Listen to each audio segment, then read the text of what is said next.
Hey everyone, welcome to the Curzio Research YouTube channel and welcome to Creech's Corner. I'm Daniel Creech, research analyst here at Curzio Research, and today I'm going to talk to you about stop losses. I'm going to continue to pound the table on why you must have an exit strategy in place before you make your next investment or trade. And today I'm specifically going to talk about hard stops and trailing stops, what's the difference, how to use them, all that good stuff. But before, please make sure you like and subscribe to the Curzio Research YouTube channel so you don't miss any of our content, whether it's macro, individual stocks, or more education content.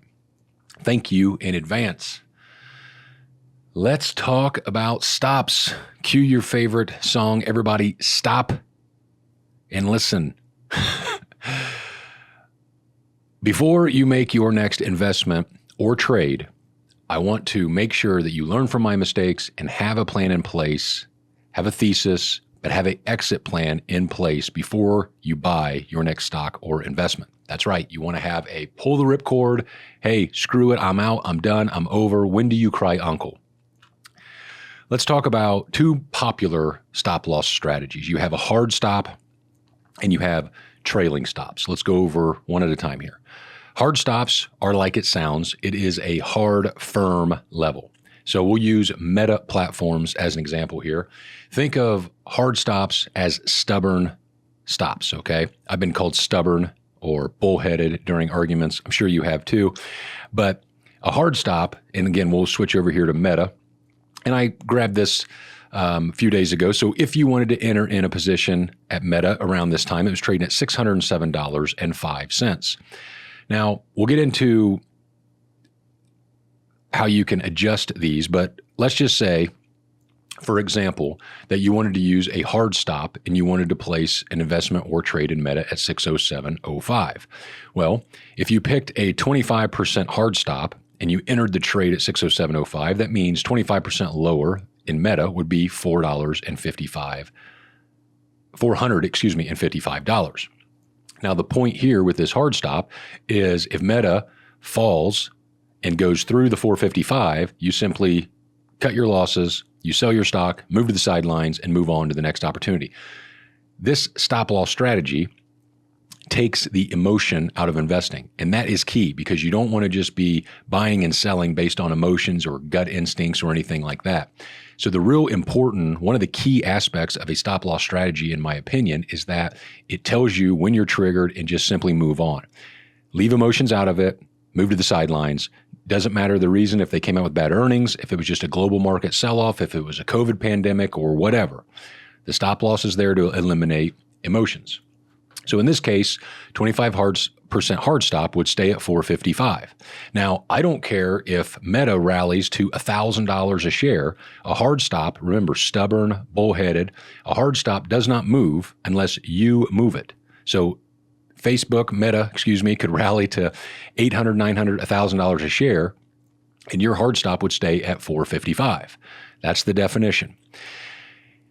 And if you wanted to do a trailing stop, as the name implies, it would trail the stock higher.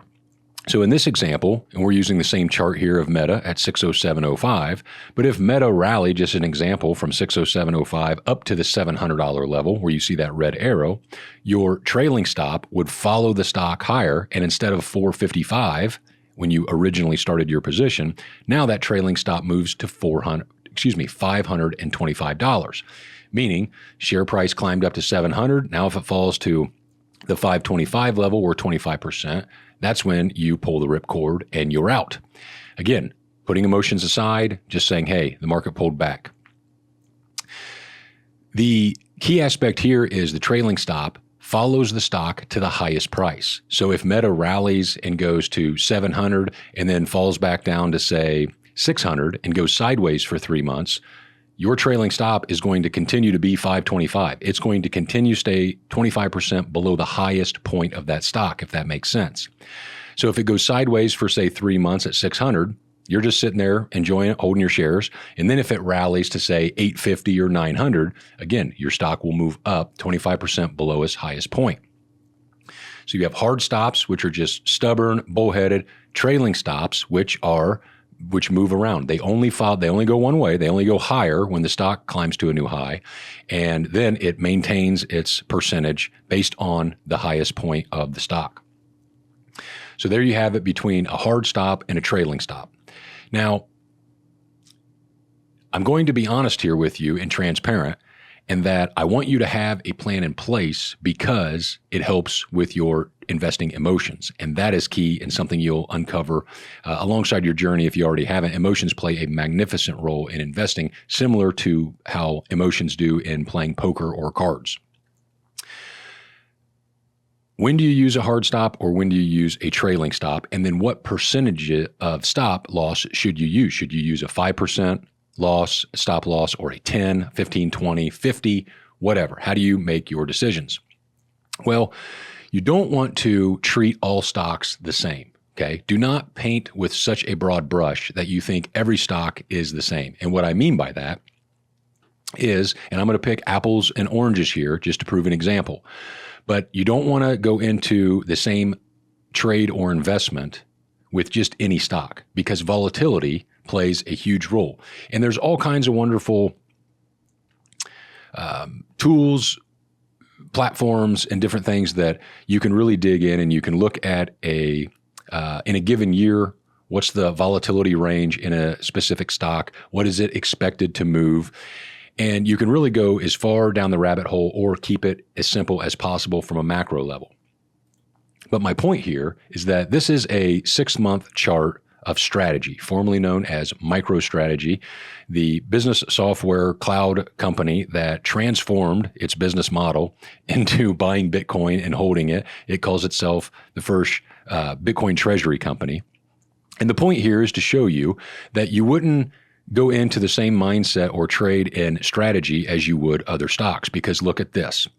In just the 6-month chart, you see in roughly 2.5 months, strategy rallied 250% higher in under 3 months. That is a magnificent move. Not too crazy for strategy, given the volatility that it experiences, but nonetheless, an amazing return of 250% in just a couple of months or a few months. And this is just a Yahoo Finance chart. Now, same chart here, but look at this. After it rallied 250, it then dropped 50% over the next 3 months. So hell of a rally up, but then hard to stomach emotionally on the way down, especially if you entered into a trade somewhere around this large, huge red candle just left of center of your screen. So if strategy has taken, a run at 500 and you happen to buy between 450 and 500 with no stop or anything, just thinking, hey, Bitcoin is going to 500,000, strategy is going through the moon, let's ride.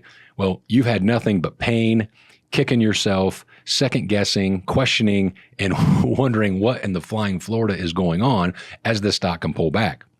So again, you want to understand that, have an idea of the volatility and what you can expect. Because, again, to point apples and oranges, this is a 6-month chart from the same time frame from ExxonMobil. So this is Yahoo Finance showing you 6 months, and notice the difference. Yeah, Exxon traded sideways to lower by 16%. It fell from roughly 125 down to 105. But again, over this 6 months, it was a 16%. It was a sideways to 16 lower versus a 250 up and 50% drawdown in the strategy. My point here is, do not think that you're going to find the holy grail and perfect strategy. There is no perfect stop loss strategy. Sometimes you get triggered and stopped out, and just to see the stock rally from that point and move much higher. That's part of the game.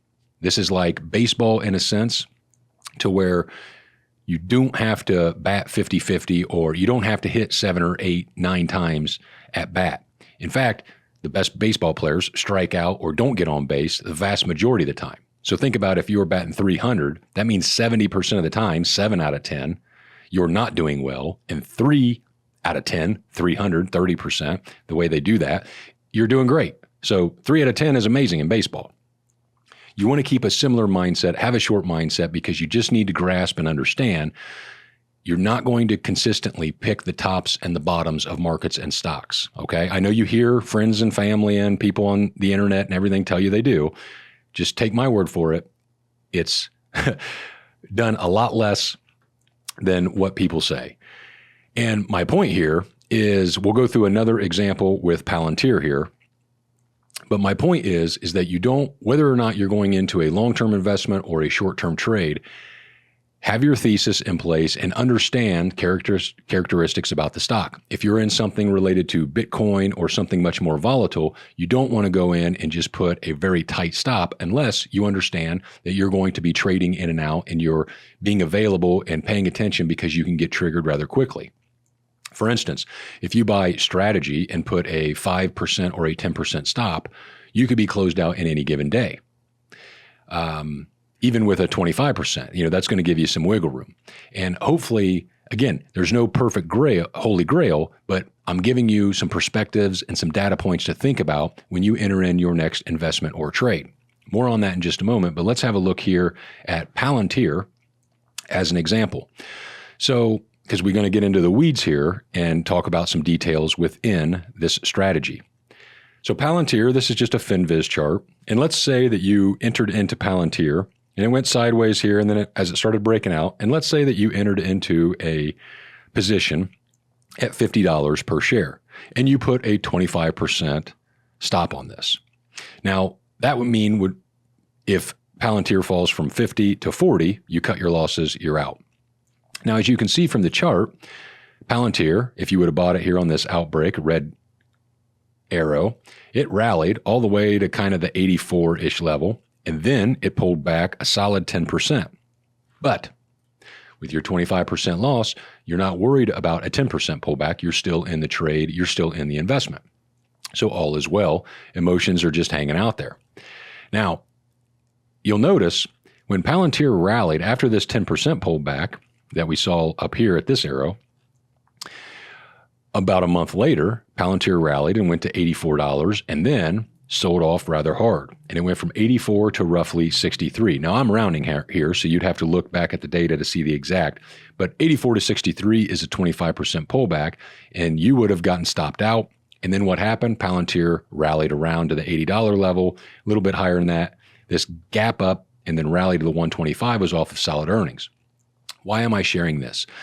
Because it's important. Again, you have to have this plan in place before you put this trade on, because you don't want to just be making decisions driven by emotion because you're worried about loss or you're worried about missing out. And the reason I say all that is because you want to know, and I would suggest you can do what you want. You're smart. You can make decisions. Nobody's looking out for your finances more than you. That's the way it is. That's the way it should be. That's a good thing.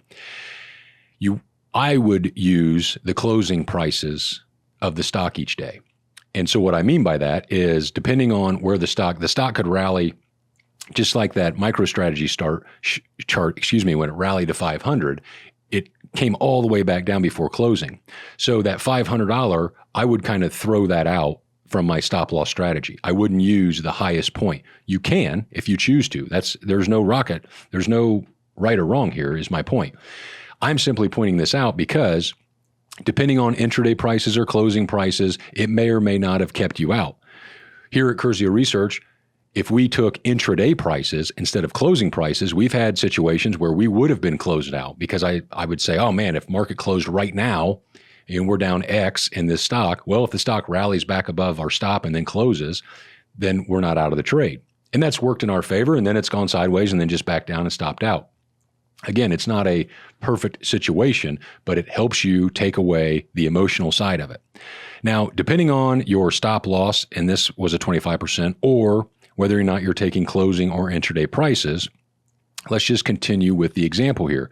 If you didn't stop out and you're still in at $50 a trade, $50, and you didn't get stopped out by this pullback, well, then you were in it for the rally higher, the gap up, and then it hit 125-ish. Now, again, depending on if you're using a trailing stop, this stop moved higher along with the stock, and now it's 25% below the 125 level to 93.50, which, as you can see from the chart here, it would have triggered you and you would have gotten out for a profit. You got in at 50, you got out at 93.50, your life as well, until, or if you see the stock turn around and rally higher than what you sold it as, then you're going to start getting emotional and thinking about missing out. And I'm telling you, that's just part of the game. In this situation, as you can see, it's gone a little lower and then sideways. But the point is that there is no perfect strategy, and you must have this in place before you go buy your investment and or trade. Now, in closing here, I want to cover or give you a couple different perspectives. So if you say, hey, I don't need to worry about these stops, I am a buy and hold investor, I'm in it for the long term, I'm just putting money away in my 401k, I have my exposure to the market, low cost ETFs, and I'm just going to continue to buy for the next however many years and then need this at retirement. That's fine. And that's a great plan. But that is a plan. And know that going in. So you can ignore all the market noise and all the tariffs and all the trade war policies and recession talk and who knows what's going to happen with geopolitics and all that kind of stuff. If that's your plan, and I think that's a great plan, because look at a long-term chart of the stock market. It goes from the lower left to the upper right. In my opinion, the market, we have the greatest capitalist system in the world. And capitalism is a rising tide lifting all boats. And I know the world is not perfect, but I do believe that everybody should have exposure to the market because you're investing in capitalism. And that is a great situation. Until that changes, buy the market for the long term. That's my 2 cents. Now, if you're not going to take that long-term approach, then have a plan in place. So if you buy a Palantir or an ExxonMobil or a strategy, just understand what you're going into beforehand. Understand you're not going to pick the tops and bottoms, but you can do this. Stick to your plan and be disciplined. The majority of people aren't disciplined and are going to give way to their emotions, which is why you hear great stories for a short amount of time. Then basically your first pullback or bear market, they don't talk about investing anymore. Understand not all stocks are the same. And so if you go into a stock, and I don't even care if you say, hey, you know what? I bought XYZ because a friend of mine at work told me to. I'm going to sell it when he sells it, whether that's up 100% or 500%, or if it goes to zero or whenever he tells you. That's fine. That's a plan. Just stick to that. And if you want to use moving averages or technical analysis on a chart, hey, if it falls to this support line, I'm going to buy it. If it breaks, I'll sell it. But have a plan. I want to pound the table and get that into your head. Email me, Daniel@CurzioResearch.com, and say, I got it. Okay, uncle. It doesn't matter what you're trading, but have a plan in place. Use trailing stops, use hard stops. You are smart enough to understand, to learn from my mistakes, and continue to get better. And lastly, do not worry about, I know it's frustrating to miss a big winner. Been there, done that. But do not get in the mistake to think there is not another pitch coming. You don't want to get caught up in the idea that just because you missed Meta or Palantir or whatever in the last run up, or Nvidia, that was it. That was the last time to make any money in the market.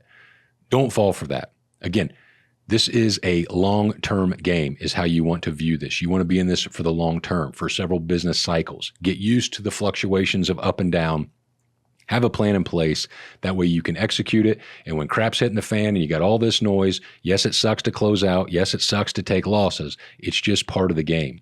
And by sticking to a strategy, whether it's a hard stop or a trailing stop, and you move those percentage stops around depending on what kind of volatility you're investing in within that stock, that is going to save you a ton of emotional mistakes, and it's going to be a lot better for the bottom line in your investing and your trading. So who cares what your strategy and thesis is, you must know that, and you must have your exit plan in place before buying your investment or trade. Because you do not have a crystal ball. Yours is just like mine. It's very muddy, clear as mud, a lot of gray in this black and white area. So don't be frustrated. Don't be blown around like a blade of grass or a wave just based on the fear of missing out or the fear of losing. That's a big deal. So hopefully I pounded the table hard enough that you are going to have a stop loss strategy in place before you buy your next stock. Email me, Daniel@CurzioResearch.com. Love me, hate me, don't ignore me. Send your criticism, send your praise. Actually, send your praise somewhere else. Just criticism here. That's the deal we have. Anyway, until next time here on the Curzio Research YouTube channel, have a great rest of the week. I'll see you soon, and cheers.